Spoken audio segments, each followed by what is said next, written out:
You know, in this battle for the soul of America, democracy prevailed. We, the people, voted. Faith in our institutions held. In America, politicians don't take power. People grant power to them. The flame of democracy was lit in this nation a long time ago. And we now know nothing, not even a pandemic or an abuse of power, can extinguish that flame. The court sent a clear signal to President Trump that there would be no part of an unprecedented assault on our democracy. Democracy prevailed, Biden says after U S Electoral College confirms his win. Democracy prevailed, Biden says after U.S. Electoral College confirms his win. Lansing, Michigan/Wilmington, Del. Reuters, President-elect Joe Biden delivered a forceful rebuke on Monday to President Donald Trump's attacks on the legitimacy of his victory, hours after winning the state-by-state Electoral College vote that officially determines the U.S. presidency. In this battle for the soul of America, democracy prevailed, Biden said in a prime-time speech from his hometown of Wilmington, Delaware.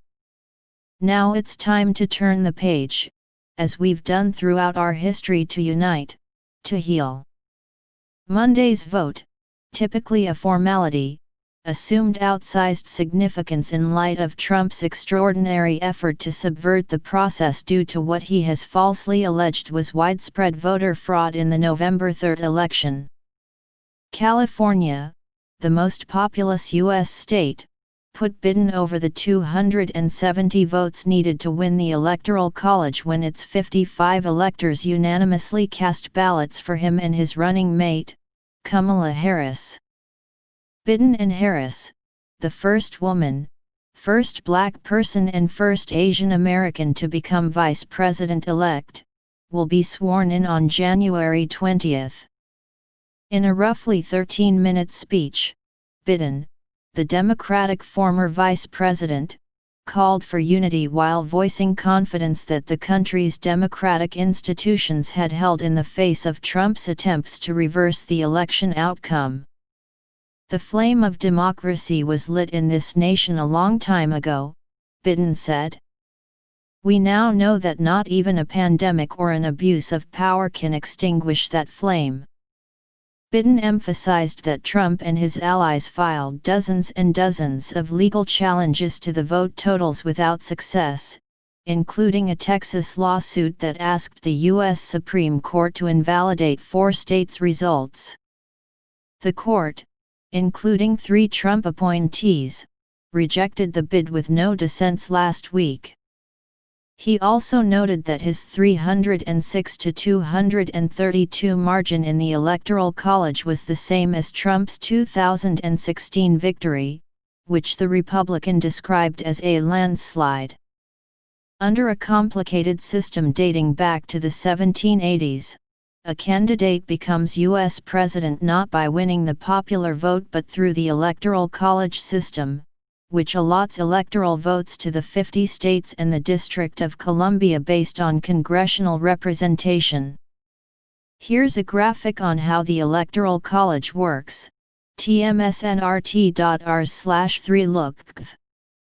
In 2016, Trump defeated Democrat Hillary Clinton despite losing the national popular vote by nearly 3 million ballots. Biden won the popular vote in November by more than 7 million votes. Electors are typically party loyalists who are unlikely to break ranks, and few observers had expected Monday's vote to alter the election's outcome. With Trump's legal challenges floundering, the president's dim hopes of clinging to power rest in persuading Congress not to certify the Electoral College vote in a special January 6 session, an effort all but certain to fail.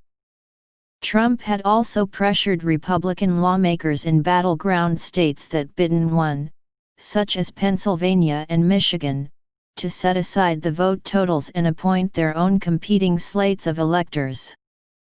But lawmakers largely dismissed the notion. I fought hard for President Trump. Nobody wanted him to win more than me, Lee Chatfield, Republican Speaker of the Michigan House of Representatives, said in a statement. "But I love our republic, too. I can't fathom risking our norms, traditions, and institutions to pass a resolution retroactively changing the electors for Trump." Threats of violence. Some Trump supporters had called for protests on social media, and election officials had expressed concern about the potential for violence amid the president's heated rhetoric. But Monday's vote proceeded smoothly, with no major disruptions. In Arizona, at the beginning of the electors' meeting there, the state's Democratic Secretary of State, Katie Hobbs, said Trump's claims of fraud had led to threats of violence against me, my office and those in this room today, echoing similar reports of threats and intimidation in other states. While there will be those who are upset their candidate didn't win, it is patently un-American and unacceptable that today's event should be anything less than an honored tradition held with pride and in celebration, Hobbs said. In Lansing, Michigan, where Trump supporters on Facebook had urged protesters to gather outside the state capitol, only a handful showed up.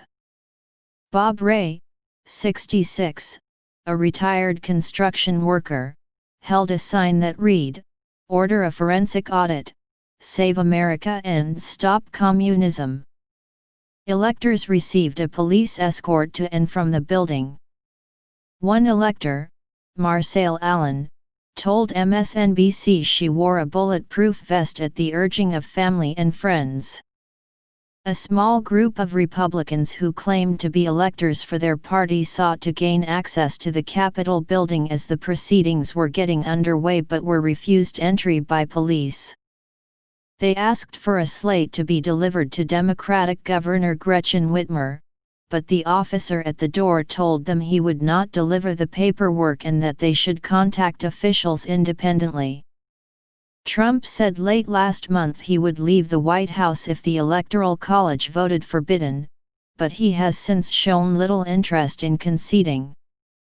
On Monday, he repeated a series of unsupported claims.